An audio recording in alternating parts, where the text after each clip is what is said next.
Find the words in Lumi application or H5P editor speaks for itself. Hahanapin po talaga ng mga bata ang mga salitang ginawa ng may akda or author na related to his or her lesson. So, how to make the find the words game. So, click start. Okay. From start, you can create new H5P file.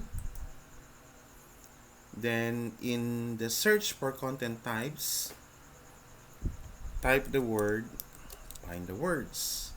Ayan siya. Okay. So, nakalagay dito, find the following words written at the or posted at the right side. Okay. Find the words from the grid. Pagdudugtungin ng mga bata sa pamamagitan ng paglalagay ng linya from one letter, then dudugtungin ng mga bata sa pamamagitan na yun nga ang paglalagay ng linya.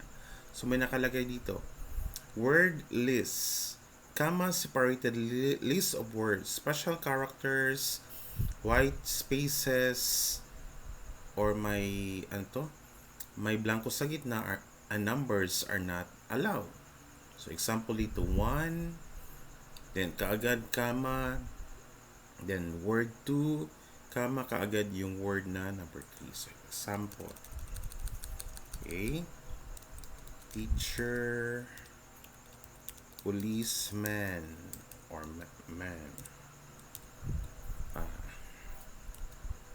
Let's see, policeman, patrolman,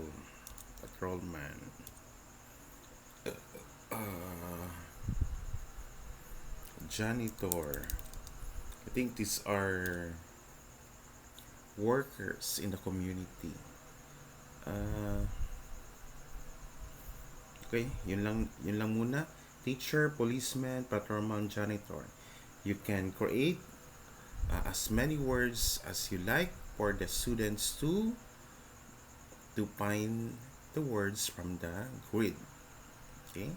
So wala po ditong behavior setting or behavioral setting. So let us view. So find the words. So, tama, nakalagay nga sa right. Teacher, policeman, patrolman, editor. So ang gagawin ng mga bata, they're going to find these words dito. So example.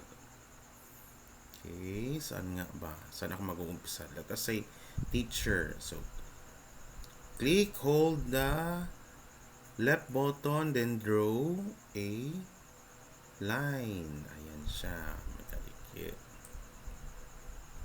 Teacher. O, bakit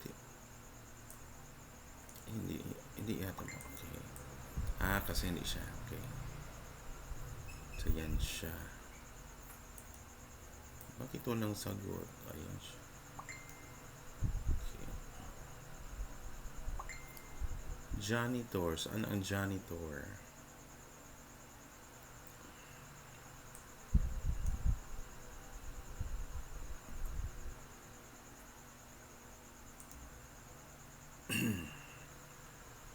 Yan, makalagay na show solution. Pero bakit wala kanina? We try. Example, policeman.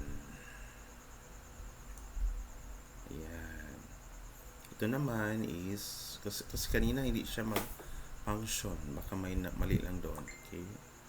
Janitor. Ayan siya. That is how the student will answer this kind of game ng ating Lumi application na find the word.